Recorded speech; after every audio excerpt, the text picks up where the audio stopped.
I'd say the thing that Bill Starr, if you don't mind talking about Bill a little bit. Yeah. Because it's kind of flowing that way. Right. Is that I was there and I was training with March and learned about the rack just firsthand. I mean, Ziegler would come down and we'd talk about it, and we were the very first ones to train on it. And I got to train with the original person on that, and it just gave me a tremendous help. And the fact that he even would show, because he was so much above me at that time, show me the respect meant a lot to me and all. But the thing that York now did was when Starr got there. Now, this is what he was really good at. Is Starr was, I was so worried about me and my lifting. Anyway, Starr was always considerate of other people. When he saw a good lifter coming along, he encouraged that lifter. We always did too, but he encouraged him to the point of trying to get Hoffman to let him move there, to get him where he could be a place. He was interested in actively developing the team. He was a recruiter. Right. He was a team recruiter. Right. And that made a big, big difference during the 60s when we were there. Because when he first came there was Joe Puleo had moved back to Detroit, was going to college on a York scholarship. Right. And there was Tony Garcia, Bill March, and myself. And that's just not much to speak as compared to what they'd had in the past. Right. Now, before the World Championships and Olympics, everybody would come there and train several weeks before. Right. But there wasn't many people. And Starr just says, no, this isn't right. And he was right. We need to get more lifters here. We need more personnel. Yeah, and the first ones we got was Bob Bednarski. When did you move to York? In 63, I think it was. 63. Yeah. And when did Bill get there? Bill was there, I think about 2 years after that, about 65, maybe 66. Right. So at the time when Starr got there, you were already the editor. Oh yeah, I was. How did you move into the role of leading the magazine? When did that? Well, by disillusioning people, which is where I usually get along, and that this is. Bob Hassey, who had been the managing editor for many years, right. He finally just had enough. He said, because Turpak was kind of hard to deal with. And he says, I just can't take this anymore. I'm quitting. So Turpak hired a friend of his that was the sports editor of the local paper. He thought, oh, this is great. Well, he knew nothing about lifting. Right. You know, it's not newspaper articles that you're writing, instruction and all. And it so happened, though, that he had a daughter. No, it's not going where you think. No. It's that I was substitute teaching in that time to make a little bit of money while I was going to college, so I get a teaching certificate. His daughter happened to be in one of my classes I taught for about a week. Somebody was real ill. And I ran into him outside the parking lot, and he said, oh, my daughter says that you're a teacher here now and all, and oh, that's wonderful. Well, he was so impressed the fact that I was teaching English that when he wanted to quit, he told Turpak, he says, Johnny, this just isn't working out for me.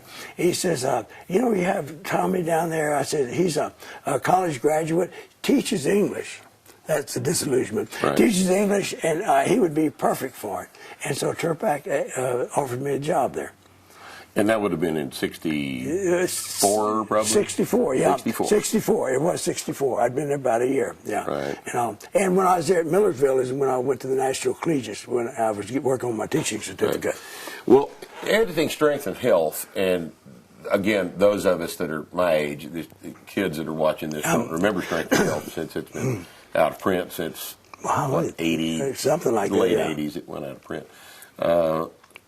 Strength and health for decades was the publication that held all of the information available on weightlifting and training with barbells in the United States. Well, and it was the premier publication for this activity that we do.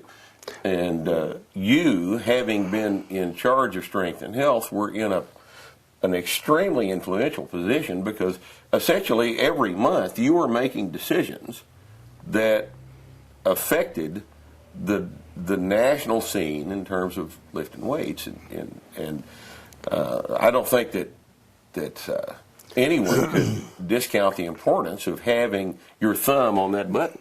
Well, you know, you were a terribly important guy at that time. Well, the planning was very, very easy because I knew what I wanted.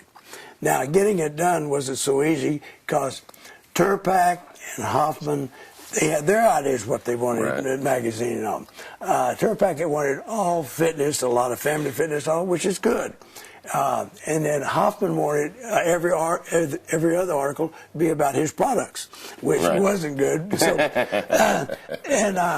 So, and of course, I wanted more lifting, and Turpack didn't want the lifting in there. So what we did, we worked out a balance through a lot of haggling and sometimes I just did it, and I just let them fuss at me later. It was too late, and then we just kept on with that. So we would always have something like a. Bob would have editorial, of course. Then he'd have like something like selling his protein or his vitamins wheat germ something, oil or something like that. His product, which is good because that's what paid the bills. Sure. That was all right. And then we'd have something like family fitness, which was good also.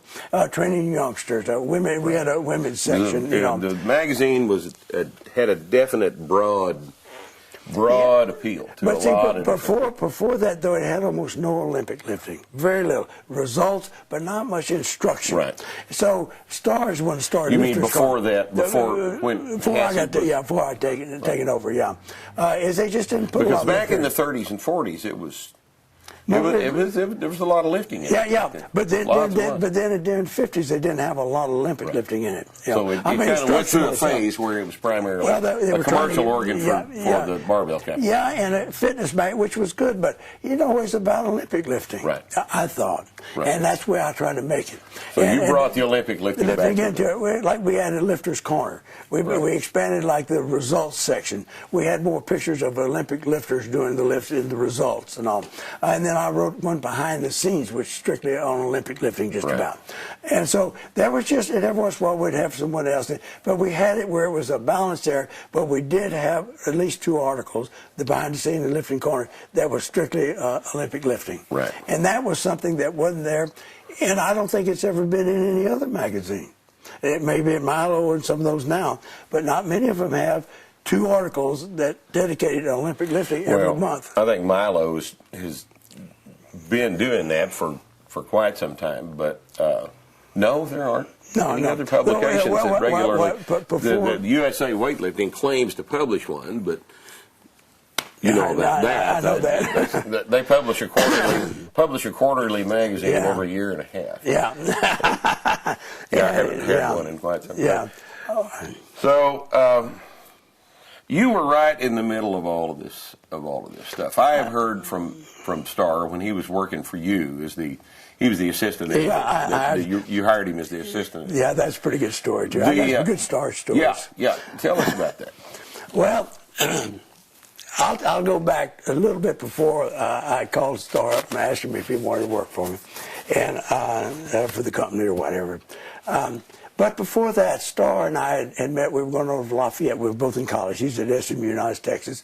And we saw him outside a bus station. We picked him up, took him to the contest. Yeah. Starr always trained. Yeah, that's Starr.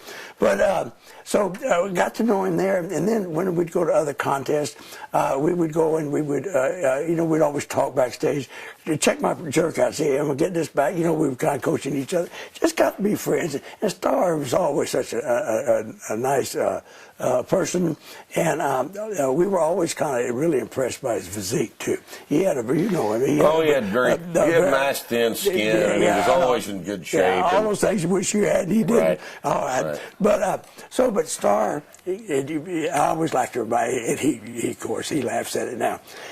He went out and he took him 3 attempts to make a press. And he came back and he threw his belt down. We were in San Antonio. He thought we were in Dallas, but we finally got that straight. And I said, what's wrong, Starr?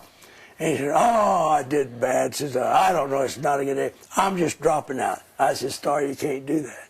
I says, you just don't know. I says, maybe you'll break your record in this next. No.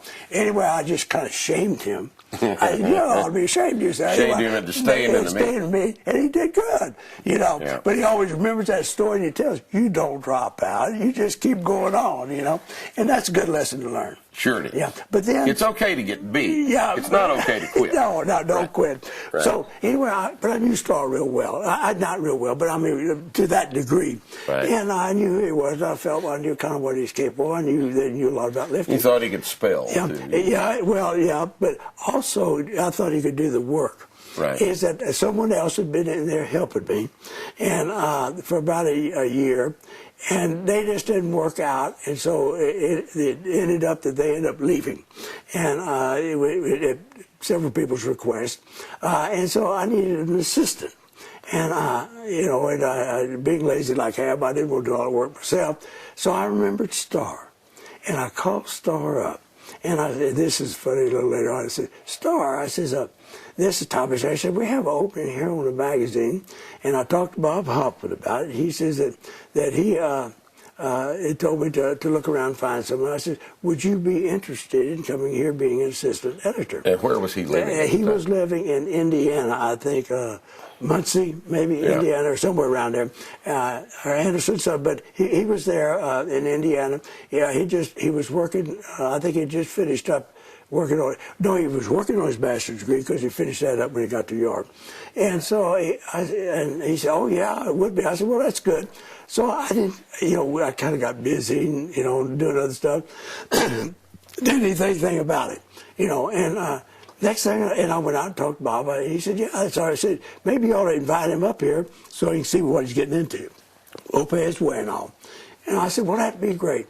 And so I didn't another day or two went, and I didn't call Star. I know, probably got busy, just put it off. Deadline, something. Pretty soon Star calls.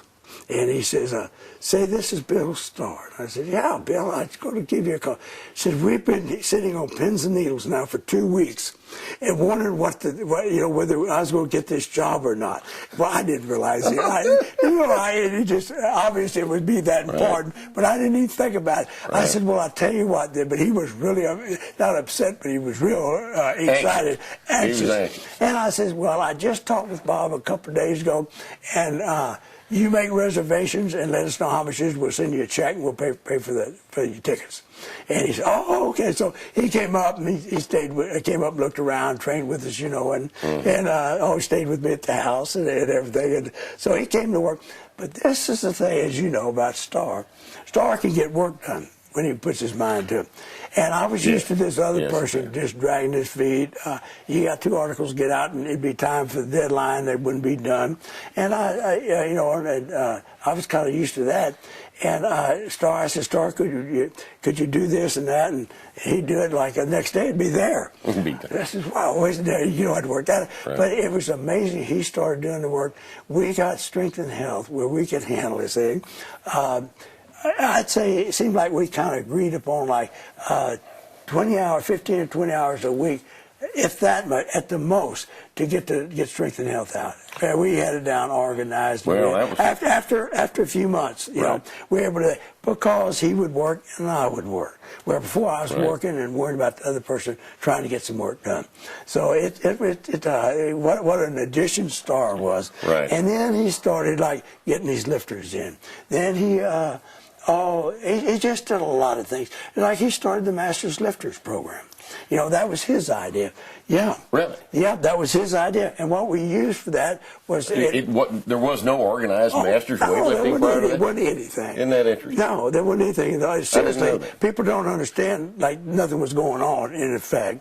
Right. And so he started that. And what we used was, in the Soviet Union, when you reached a certain level of competency of lifts, then they would, you were eligible for a pension, which was big. You got regular pay, but you had a pension, which was real big in the Soviet Union.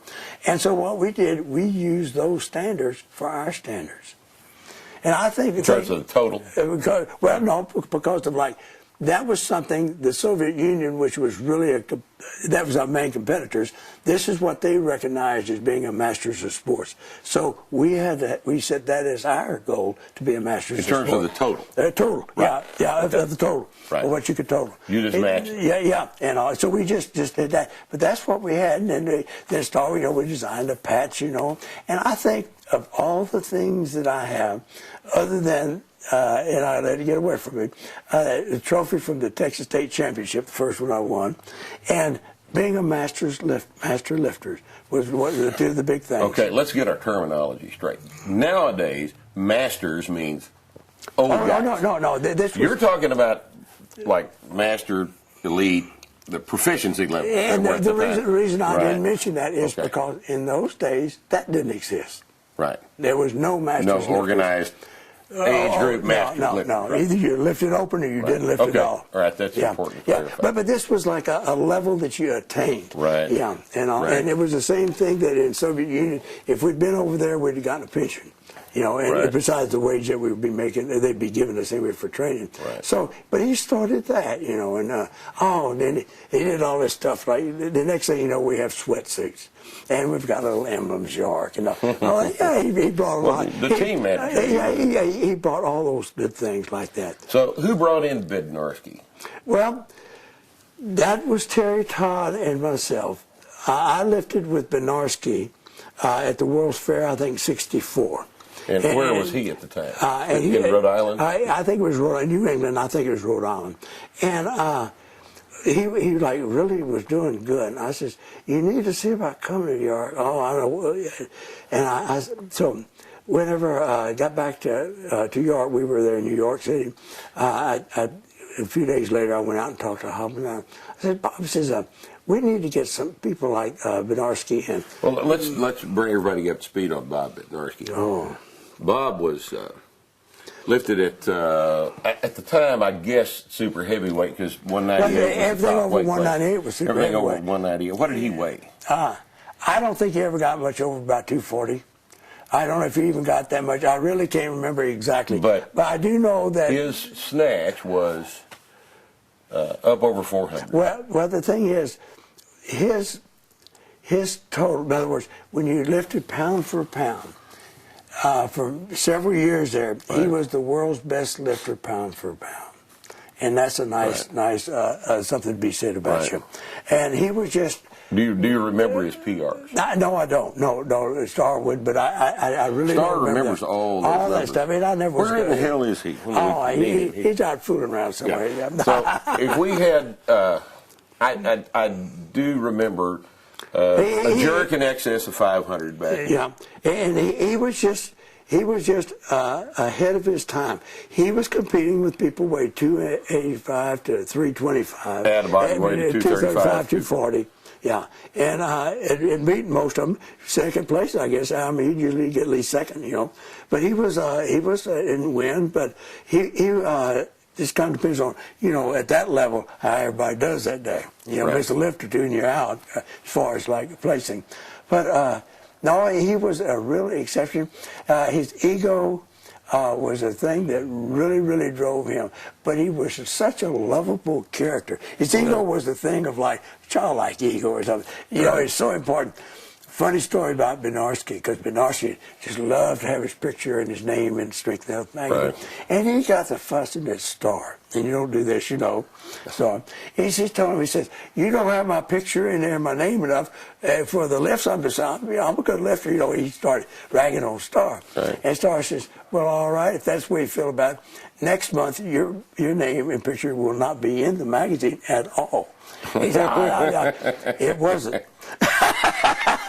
And Bednarski... You didn't think it was in there not enough. We're going to show you about not enough. Not enough. And so we put it, it wasn't in there at all 1 month. Of course, we changed back, but that taught him a little lesson. Right. But Bednarski was just a big kid. He really was. I'm not sure he ever grew up. I didn't see him much in later life or at all, really. But he was just a big kid. But boy, he was a lifter. He was just on that snatch and the clean and jerk. He just good. Joe Mills was his coach. And somebody asked me if I thought Joe Mills was a good coach. And you look back at the lifters that Joe Mills coached, he was a good coach.